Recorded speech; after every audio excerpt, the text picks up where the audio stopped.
All right, now we look forward 159 days till the midterm elections, looking at Capitol Hill down from Pennsylvania Avenue. That is where these bills will be decided. Senate Democrats say they will only give Republicans 1 week to negotiate a potential gun control compromise. Here's Chuck Schumer, Senate Majority Leader, explaining why.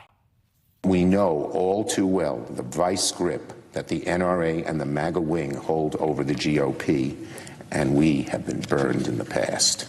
But our hope, even amidst our deep skepticism, is that during this week, Democrats and Republicans at long last will come to agree on something meaningful that will reduce gun violence in a real way in America.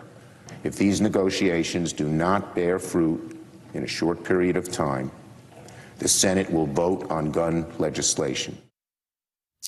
Well, Democrats hope that uncomfortable vote will force Republicans in swing states to support legislation, lest they face attack ads about not wanting to keep kids safe. No surprise that one of the senators involved in the negotiation is from Texas. Meridth McGraw covers conservatives in the MAGA movement for Politico, joins us. Now, Meridth, I have to think that there's a lot of Republicans who are just itching and loving this fight and hope Democrats propose taking all guns away.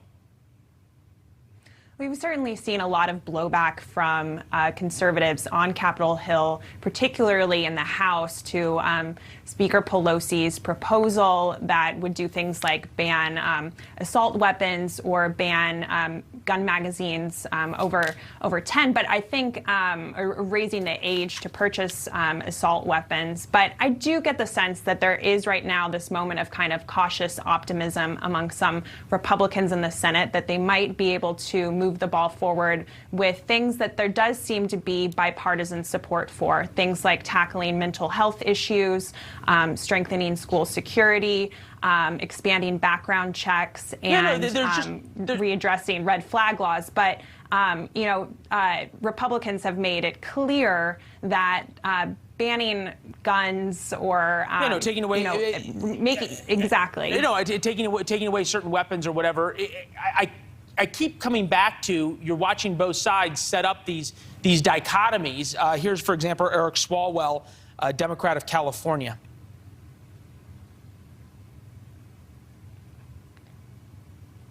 Support red flag laws. Those are gun owners. So who are you here for? Our kids or the killers? Works great as a fundraising link on a YouTube clip. Click here to send a message with your $10. At the same time, you have Matt Gaetz doing exactly the same thing. Take a listen.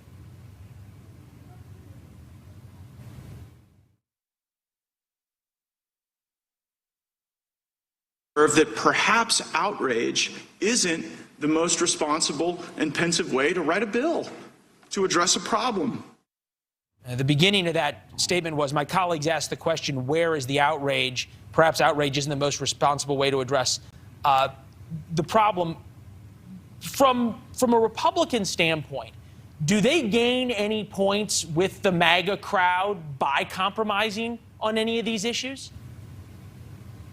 Well, it does seem to be an agreement that certain things like working on mental health issues are things that they can all agree on. That's something that former President Trump brought up during his speech to the NRA last week. It's something that Senator Ted Cruz, who also spoke at the NRA, addressed as well. But, beyond that, I'm not quite sure. I think guns are such a I guess central this part. would be the question, right, Meredith? Is Democrats willing to give Republicans this mental health win without getting something so significant that it's toxic to a lot of MAGA Republicans who'd much rather run against it?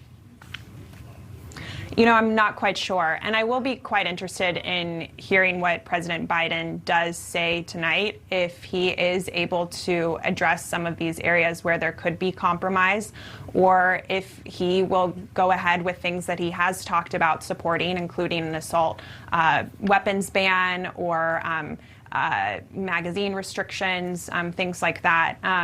So I do think that we have this one moment in the wake of these mass shootings where it does seem like there are glimmers of hope for some sort of like bipartisan work.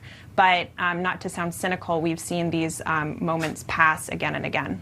Yeah, history tells us that never again, after Sandy Hook, after Columbine, after Parkland, and so many more after Virginia Tech does happen again, and not much changes.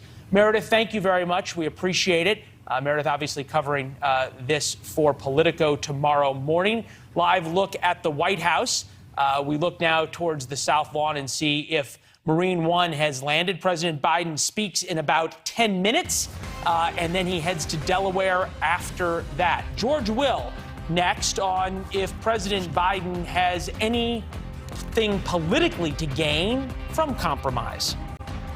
Thanks for watching. Go to newsnationnow.com to find NewsNation on your television provider. And don't forget to subscribe. Click the red button to get more of NewsNation's fact-driven, unbiased coverage.